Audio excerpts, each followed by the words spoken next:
Hello friends. तो आज हम देखेंगे एक वुल्फ डॉग की कहानी जिसका बचपन बहुत मुश्किलों से भरा था और लाइफ उसे एक ऐसे एडवेंचर पर ले जाती है जहां वो 3 अलग अलग मालिकों का सामना करता है। तो ये कहानी अलास्का के जंगलों से शुरू होती है जहां हम एक छोटे से पपी व्हाइट फैंग को देखते हैं। फैंग असल में डॉग और वुल्फ के एक हाइब्रिड प्रजाति है और जंगल में अपनी मॉम किची के साथ रहता है। फैंग को एडवेंचर और एक्साइटमेंट बहुत पसंद है और इसी वजह से वो कई बार खुद को मुसीबत में डाल लेता है।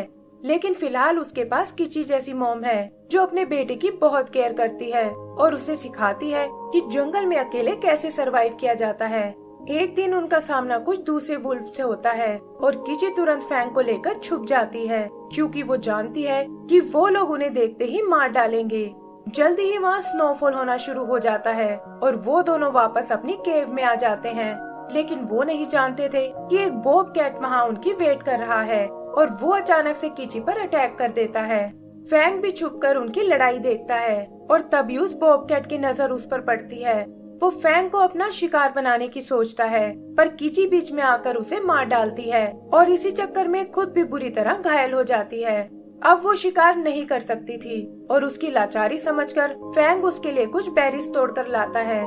शाम को वो अपने लिए और खाना ढूंढने जाते हैं और तभी उनकी नजर कुछ इंसानों पर पड़ती है जिनके पीछे वुल्फ्स का एक झुंड लगा हुआ है। पता चलता है कि ये ऑफिसर स्कॉट और उसका डिप्टी हैंक है जो जिम नाम के क्रिमिनल को ट्रांसपोर्ट कर रहे हैं। हैंक स्कॉट से उन वुल्फ को शूट करने को बोलता है लेकिन स्कॉट किसी निर्दोष जानवर को नहीं मारना चाहता और डरा कर उन्हें भगा देता है। रात को वो एक जगह कैंप लगा लेते हैं और हम देखते हैं कि किची और फैंग भी खाने की तलाश में वहीं आ गए हैं। एक्साइटेड फैंग जल्दी से उनके करीब जाना चाहता है लेकिन किची उसे दिखाती है कि वो वुल्फ का गैंग भी वहीं आया हुआ है। इधर जिम स्कॉट के नेचर का मजाक उड़ाता है और उसे वार्न करता है कि जल्दी ही मैं इस कैद से आजाद हो जाऊंगा और फिर तुम्हें मुझसे कोई नहीं बचा सकता। लेकिन स्कॉट को उसकी धमकी से कोई फर्क नहीं पड़ता। फिर हैंक अपने स्लेड डॉग्स को खाना देने जाता है और फैंग देखता है कि उसकी मॉम भी छुपकर उनके करीब चली गई है। हैंक भी उसे नोटिस करता है और उन्हें समझ नहीं आता कि आखिर ये घायल डॉग अकेले यहाँ क्या कर रही है।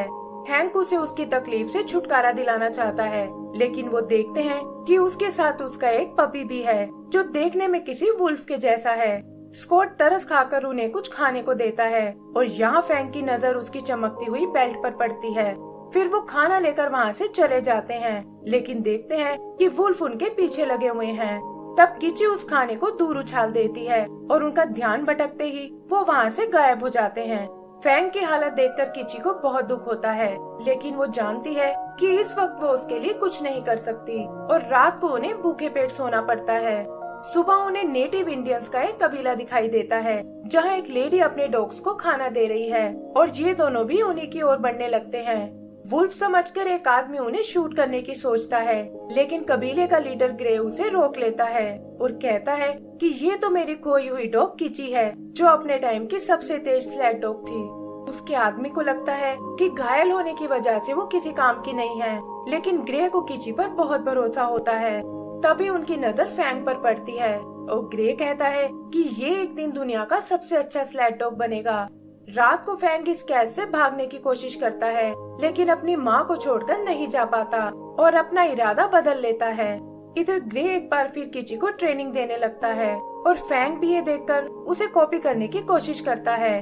फिर देखते ही देखते वो बड़ा हो जाता है और उधर किची भी एक बार फिर स्लेड डॉग्स को लीड करने लगती है। फिर एक दिन हैंक ग्रे से मिलने उसके कबीले में आता है और बताता है कि लोग आसपास के इलाके से गोल्ड माइन कर रहे हैं और इसीलिए मेयर इस जगह को बेचना चाहता है। ग्रे ये सुनकर परेशान हो जाता है क्योंकि अगर वो इससे भी ऊपर की ओर गए तो वहाँ उन्हें खाने पीने का कोई साधन नहीं मिलेगा। वो उसे इस जगह का प्राइस पूछता है और हैंक बताता है कि मेयर ने इसकी कीमत $450 लगाई है। ये सुनकर ग्रे इस जगह को खरीदने का प्लान करता है और कहता है कि हमारे लोग बहुत अच्छे ग्लव्स बनाते हैं और उन्हें बेचकर मैं मेयर को पूरे $500 दूंगा। हैंक भी ये सुनकर हैरान रह जाता है लेकिन उससे प्रॉमिस करता है कि वो मेयर को इस डील के लिए जरूर मना लेगा। फिर ग्रे अपने लोगों से फर इकट्ठा करने को कहता है और बताता है कि अपना घर बचाने के लिए उन्हें बहुत मेहनत करनी होगी। फिर वो किची और बाकी डॉग्स के साथ फर इकट्ठा करने जाता है और देखता है कि फैंग भी उनके साथ आ रहा है। रात को उससे मिलने एक विलियम नाम का आदमी आता है और कहता है कि तुम हमारे इलाके में शिकार नहीं कर सकते। ग्रे उसे अपनी प्रॉब्लम समझाता है और वो दोनों इसका कोई सोल्यूशन ढूंढने लगते हैं। सुबह पता चलता है कि विलियम इसके बदले किची को पाना चाहता है और ग्रे के पास उसकी बात मानने के अलावा कोई चारा नहीं होता। फैंग भी अपनी माँ के पीछे उसके साथ जाने लगता है, लेकिन वो गुस्से में उसे भगा देती है और ऐसा लगता है जैसे वो उसे अपने साथ नहीं ले जाना चाहती। ये देखकर फैंग उदास हो जाता है और तब ग्रे उसे समझाता है कि अब तुम बड़े हो गए हो और तुम्हें अपनी माँ की शैडो से बाहर निकलना होगा। फैंग उदास होकर वहीं बैठ जाता है और देखता है कि स्लैट डॉग्स उसे देखकर एग्रेसिव हो रहे हैं। तब ग्रे फैंग को बताता है कि ये डॉग्स तुम्हें बिल्कुल पसंद नहीं करते और अगर कीची की तरह तुम एक लीड डॉग बनना चाहते हो तो तुम्हें इन डॉग्स की रिस्पेक्ट हासिल करनी होगी, क्योंकि ये सिर्फ डर की भाषा समझते हैं। फिर वो उसे अकेला बांधकर वहाँ से चला जाता है और फैंग देखता है कि वो स्लैग डॉग उस पर अटैक करने आ रहे हैं। वो उनसे बचने की कोशिश करने लगता है और ग्रे देखता है कि अचानक से उनकी आवाजें आनी बंद हो गई हैं। तभी वो डॉग्स भागते हुए वापस आ जाते हैं, जो बहुत ही डरे और सहमे हुए हैं, और ग्रे समझ जाता है कि फैंग ने खुद को साबित कर दिया है। आगे हम उसे स्लैट को लीड करते हुए देखते हैं और ग्रे फर लेकर वापस कबीले की ओर जाने लगता है। वहाँ वो फर से ढेर सारे ग्लव्स बनाते हैं और ग्रे फैंग को लेकर उन्हें बेचने निकल पड़ता है। एक लंबा रास्ता तय करके वो फाइनली सिटी तक पहुँच जाते हैं और ग्रे देखता है कि गोल्ड की वजह से वो नेचर को बर्बाद कर रहे हैं। वो जल्दी से ग्लव बेचकर वहाँ से निकलना चाहता है, लेकिन इसके लिए उसे बहुत मेहनत करनी होगी। डेक पर एक आदमी से उसकी बहस हो जाती है, जो कबीले वालों को बिल्कुल पसंद नहीं करता, और ग्रे भी चुपचाप वहाँ से जाने लगता है। तभी भीड़ से एक स्मिथ नाम का आदमी बाहर आता है, जिसे डॉग फाइट्स में बहुत इंटरेस्ट है, और वो उस अकड़ू आदमी से ग्रे को सबक सिखाने को कहता है। ये सुनकर वो आदमी अपने डॉग को ग्रे पर अटैक करने को बोलता है, लेकिन एंड टाइम पर फैंग बीच में आ जाता है। ये देखकर स्मिथ की आंखें चमक उठती हैं और वो ग्रे से कहता है कि तुम्हारा डॉग एक बोन किलर है और तुम्हें उसे लड़ाई की ट्रेनिंग देनी चाहिए। ग्रे उसमें कोई इंटरेस्ट नहीं दिखाता, लेकिन स्मिथ भी उसका पीछा नहीं छोड़ता और उसे ऑफर देता है कि मैं तुम्हारे इस डॉग को खरीदना चाहता हूँ। ग्रे इसके लिए मना कर देता है और उसे बताता है कि हम लोग यहाँ बस ग्लव बेचने आए हैं, ताकि $500 देकर अपनी जमीन बचा सके। तब स्मिथ उसे बताता है कि यहाँ के लोगों के पास पहले ही बहुत से ग्लव्स हैं और तुम्हें यहाँ सिवाय निराशा के कुछ नहीं मिलेगा। वो उसे फैंग के बदले $500 का ऑफर देता है, लेकिन ग्रे उसे धकेलकर वहाँ से निकल जाता है। स्मिथ इस बात से चिढ़ जाता है और कहता है कि मैं इतनी जल्दी हार नहीं मानूंगा। ग्रे एक होटल में रात होने का वेट करता है, क्योंकि वो जानता है कि ठंड में उसके ग्लव्स ज्यादा अच्छे से बिकेंगे। फिर देर रात वो दोनों मार्केट में जाते हैं, जहाँ लोगों को उनका प्रोडक्ट बहुत पसंद आता है और ग्रे के पास काफी पैसे जमा हो जाते हैं। स्मिथ भी अपने साथी कर्टिस के साथ उसे नोटिस करता है और कहता है कि अब मैं इसे अच्छा सबक सिखाऊंगा। वो बहाने से ग्रे के पास एक ग्लव खरीदने जाता है और देखता है कि उसने सारे पैसे एक पर्स में रखे हुए हैं। फिर वो कर्टिस को इशारा करता है और वो धोखे से ग्रे के पर्स को चुरा लेता है। उधर पर्स ना मिलने से ग्रे परेशान हो जाता है, लेकिन उसके लाख ढूंढने पर भी वो कहीं नहीं मिलता और वो उदास होकर रोड के साइड में बैठ जाता है। वहाँ स्मिथ एक बार फिर उससे मिलने आता है और कहता है कि अभी भी तुम अपनी जमीन को बचा सकते हो, और ना चाहते हुए भी ग्रे फैंग को बेच देता है। स्मिथ और कर्टिस उसे अपने साथ ले जाते हैं, जहाँ कर्टिस एक स्टिक से उसे बहुत मारता है और कहता है कि अब से ये स्टिक को देखकर तुम्हारी हर बात मानेगा। आगे हम स्मिथ को उसे डॉग फाइट में ले जाते हुए देखते हैं, जहाँ कोई दूसरा डॉग उसके आगे नहीं टिक पाता और जल्दी ही फैंग वहाँ का फेवरेट बन जाता है। स्मिथ उसकी मदद से बहुत पैसा कमाता है और लोग फैंग को टेरर ऑफ यूकोन बुलाने लगते हैं। आज भी वो एक ऐसी ही फाइट करने आया है, जहाँ फैंग का मुकाबला 2 डॉग से होने वाला है, लेकिन फैंग आज लड़ने के मूड में बिल्कुल नहीं था और वो डॉग्स अटैक करके उसे घायल कर देते हैं। यही हम ऑफिसर स्कॉट को आते हुए देखते हैं, जिसे इन गैर कानूनी फाइट्स की टिप मिली है, और उसे देखकर सभी लोग वहाँ से भागने लगते हैं। वो स्मिथ को वहीं रुकने को कहता है और बताता है कि तुम लोग एकदम जंगली हो गए हो और आज मैं तुम्हें नहीं छोड़ूंगा। फिर वो व्हाइट फैंग को चेक करने लगता है और तभी अचानक स्मिथ पीछे से आकर उसे बेहोश कर देता है। वो अपने साथ फैंग को भी ले जाना चाहता है, लेकिन देखता है कि स्कॉट ने उसे कसकर पकड़ा हुआ है, और तभी दूसरे ऑफिसर्स की आवाज सुनकर उसे भागना पड़ता है। अगली सुबह फैंग फिर से खुद को एक कैबिन में पाता है, लेकिन देखता है कि ये उसके पहले वाले पिंजरे से बहुत अलग है। बाहर उसे एक लेडी दिखाई देती है जो असल में स्कॉट की वाइफ मैगी है, और फैंग उसे देखकर वापस कैबिन में चला जाता है। फिर मैगी उसे कुछ खाने के लिए देती है और स्कॉट को बताती है कि ये कोई डॉग नहीं बल्कि एक वुल्फ है। स्कॉट उसे उससे दूर रहने को कहता है, लेकिन मैगी को लगता है कि उस बेचारे को हमारी मदद की जरूरत है। अगली सुबह वो उसे दोबारा खाना देने जाती है और फैंग भी समझ जाता है कि उसे इस लेडी से कोई खतरा नहीं है।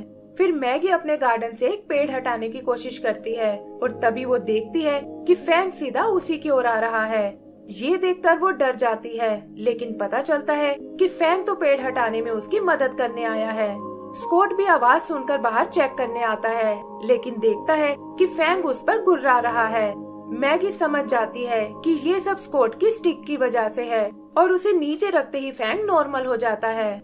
यहाँ फैंग स्कॉट की बेल्ट को नोटिस करता है और उसे याद आता है कि इसी आदमी ने जंगल में उनकी मदद की थी, और ये देखकर वो स्कॉट से कंफर्टेबल हो जाता है। जल्द ही उन दोनों में अच्छी दोस्ती हो जाती है, लेकिन वो नहीं जानते थे कि कर्टिस छुपकर ये सब देख रहा है।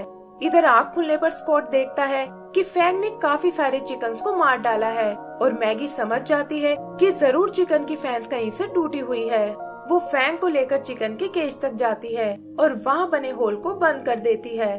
फिर वो फैंग को केज के अंदर ले जाती है और कहती है कि हम सब लोग यहाँ मिलकर रहते हैं और तुम्हें भी इन चिकन से दोस्ती करनी होगी। वो 1 घंटे बाद आने को कहकर वहाँ से चली जाती है, और इधर एक वुल्फ को देखकर उन चिकन्स की जान सूखने लगती है। स्कॉट को लगता है कि उसने बहुत बड़ी गलती कर दी है, लेकिन मैगी कहती है कि ये सब करना मेरी मजबूरी थी, क्योंकि जल्द ही हमारे बीच एक नया मेहमान आने वाला है। ये सुनकर स्कॉट बहुत खुश होता है और उसे बताता है कि मैंने भी अपनी जॉब से रिजाइन कर दिया है और अब हम मेरे भाई के पास कैलिफोर्निया जाने वाले हैं ताकि फार्मिंग करके अपनी लाइफ आसानी से गुजार सके। तभी मैगी को फैंग का ध्यान आता है, लेकिन वो देखते हैं कि चिकन अब उसके दोस्त बन गए हैं और उन्हें इस बात से बहुत खुशी होती है। उधर कर्टिस स्मिथ को फैंग के बारे में बताता है और वो प्लान करता है कि मैं स्कॉट को मारकर अपने डॉग को वापस ले आऊंगा। कर्टिस एक पुलिस वाले के पंगे में नहीं पड़ना चाहता, और तब स्मिथ उसे बताता है कि ये काम तुम नहीं बल्कि कोई और करने वाला है, और वो भी हमारी तरह स्कॉट से बहुत नफरत करता है। आगे हम उन्हें एक पुराने वेयर हाउस में देखते हैं और पता चलता है कि ये यहाँ उस क्रिमिनल जिम से मिलने आए हैं जिसे स्कॉट ने जेल पहुँचाया था। इधर स्कॉट और मैगी वहाँ से निकलने की तैयारी करते हैं और स्कॉट देखता है कि फैंग हमेशा की तरह सामने बनी हिल्स को देख रहा है। वो उसे भी अपने नए एडवेंचर के बारे में बताता है और कहता है कि तुम भी हमारे साथ वहाँ बहुत खुश रहोगे, लेकिन फैंग के मन में तो शायद कुछ और ही चल रहा था। फिर स्कॉट वहाँ से घर की ओर वापस जाने लगता है और तभी उसे सबक सिखाने जिम वहाँ आता है और कहता है कि आज मेरा बदला पूरा हो जाएगा। लेकिन इससे पहले कि वो स्कॉट को हिट कर पाए, फैंग वहाँ आकर उसे दबोच लेता है और जिम दर्द से चीखने लगता है। वो स्कॉट से इसे रोकने की भीख मांगता है और स्कॉट उसे एक जोरदार पंच देता है। फिर वो लोग जल्दी से वापस घर आते हैं और पता चलता है कि स्मिथ वहाँ उनका वेट कर रहा है।